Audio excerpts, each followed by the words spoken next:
Welcome back to my Over 40 Beauty channel. Today I'm going to be breaking down my 3-year honest review of castor oil. I'm not going to be editing this. I'm just going to start from head to toe. I did a video a couple of years ago about my honest 1-year review. It blew up, went viral.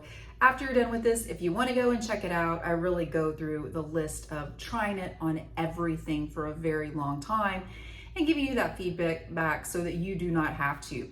Now, today I want to do something a little bit different. I wanted to report back on a 3-year honest review of using castor oil because as a licensed esthetician, I wanted to do the experiment because I really wanted to be able to share what works and what doesn't.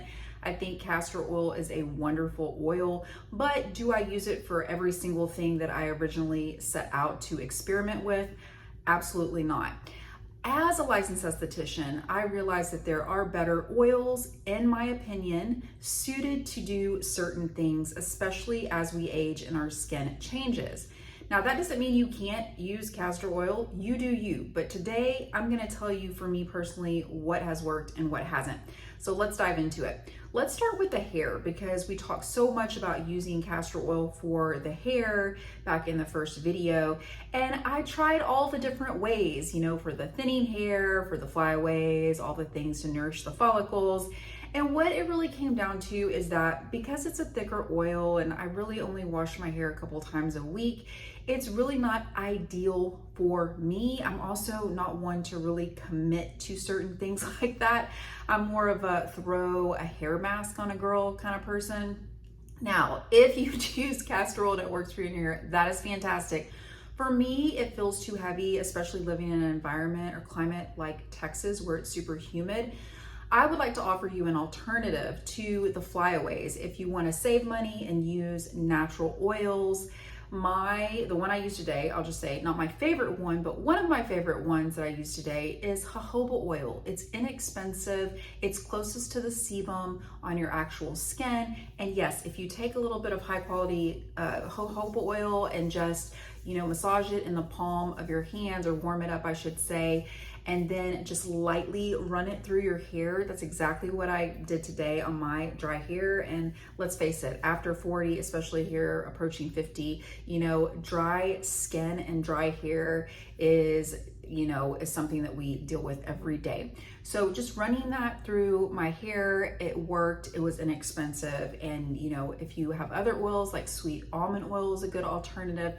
Coconut oil can be a good alternative if you want something super moisturizing. It really just depends on if your hair is fine or like mine, really dry, kind of wavy curly, or really curly. Different oils may work better for you. Okay, let's move on to the eye area because I did experiment with it and reported in my first 1-year video how it worked when I massaged it on my eyelid area. Since then, I have learned a lot more about my own eye health. I have a rare eye defect. It's a pseudo hole. It sort of mimics a macular hole. Yes, it's as scary as it sounds, but fortunately it's a pseudo hole, so I'm just monitoring it yearly. This is something that is caused by the shape of my eye, and because of things like that, I have severe floaters, all the things. I just have chosen to stick with something that I know is not going to let me down, which is just a really good hydrating eye drop. The one that's my favorite is actually by Refresh. You can grab that at Costco for the best deal, in my opinion. And just the Refresh Plus, not the one with omegas and all that kind of stuff. But this is what works best for me. And also, just as a personal preference, having tried so many different eye drops, I've been a fan of AccuSoft. I've talked about them before. I still use theirs. I sort of rotate. But I don't like to use a lot of new brands or a lot of new eye drops because, there's always, because of certain things that are unregulated now, there's always a lot of recalls and things that I noticed throughout the years. So I just, have decided to stick with what works. But whenever I was using it on my eyelids, I did have some really nice results. So again, you can go back in my 1-year review and listen to that if you so choose. Now let's move on to using it on the face and the lips. On the face, there are reasons why you might be attracted to castor oil. In fact, it's actually used in a lot of products that we create as skincare creators. And honestly, I prefer to use castor oil when it's mixed into formulations rather when it is only used by itself. However, if it works for you, I think it has a lot of great benefits. If you're not, opposed to the stickiness, which is really what I don't like to feel on my face. I know some of my clients actually like to feel it. If it doesn't feel sticky, they don't want to use it, right? It's just really a personal preference. I also use it in some of my lip care formulations. I have a lip mask that I created. It's one of the main ingredients. And so I'm a huge fan of using it on the face and lips, just again, inside of formulations. But if you love it and most certainly it is saving you money, then by all means, continue to use it. Now, this is one of the things that I do continue to use castor oil for on a regular basis. And that is for pain. In my first 1-year review, I talked about using it on my abdomen area. I have suffered with fibroid pain in addition to cramps from my cycle for many, many years, pretty severe ones. And when I got the very large fibroids, about the size of a grapefruit, it actually just intensified everything and it made it worse because the fibroid, if it's big enough, it can push on your organs and cause a slew of other issues. So when I was sort of at my wit's end with the pain, I had used it. And now to this day, I continue to use it for aches and pains. And an example, in the first video, I talked about using it for some breast pain. Since then, I haven't had the breast pain, but I noticed with especially perimenopause symptoms, I woke up one day and my knee was sore and it continued to be sore until I had the aha moment. I'm like, sometimes you just got to go back to the basics of what works. And I know that you know that. And I know that you know that if you're here with me, because I talk about a lot sticking with classic things that have been tried and true and studied. And right now, as I'm talking to you, I'm literally having a hot flash and I have my little fan here. By the way, this is a little pro tip for you. If you're in perimenopause and you get one of these little fans like this, there's 3 speeds on this one. I usually keep one in my spa, to be honest, when I'm doing a facial peel so I can kind of cool down the face, but I have been using this like crazy. I just keep it by, look, it has this little stand and it plugs in. You can charge it like you charge your phone. And when your neck starts to heat up with perimenopause, this is a fantastic thing to have. And I'm so glad that it works its way into this video too, because woo, you know what I mean. If you know, you know. Okay, all right, I shall turn this off until the next hot flash. So I digress.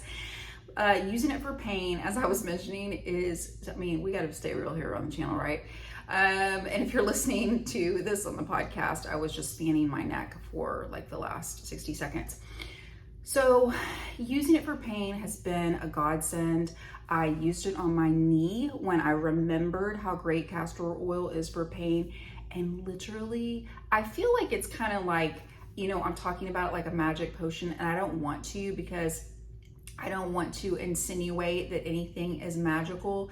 But, in my opinion, I feel like it's magical. I really do feel like it's magical because I applied it, and after a couple days, maybe a week, I don't know the timeline, so don't hold me to it, but in a very short period of time, the pain dissolved. It went away. I do not have it anymore. That is how crazy and how should I say it, how powerful castor oil can be. So I have not lost faith in castor oil, and I still use it for things when I really need it in areas where I feel like it really works the best. So if I'm not using castor oil for all the things that I experimented with before, what am I choosing to use instead? So for the face, I'm really a huge fan of using the tried and true hyaluronic acid, so a hyaluronic acid based serum. It can be simple hyaluronic acid based, or it can be something with hyaluronic acid in it.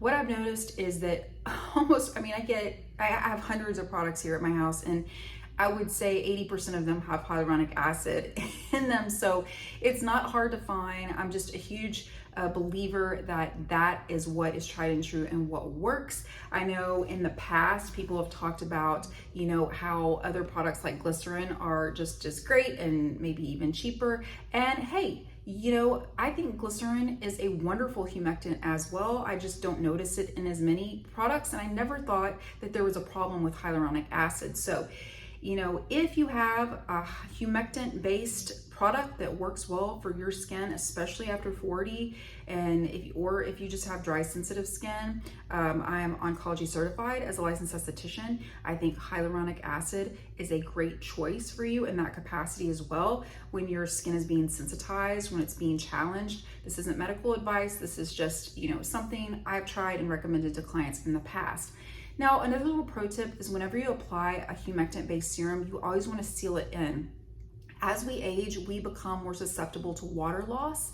And that just means that you know, we're losing oil naturally. We're losing the hyaluronic acid that our body normally produces. So you really want to put something on top of that serum, that humectant, to help lock the moisture in. That can be your favorite face butter. That can be or a facial oil that you use. I say or because say or 3 times.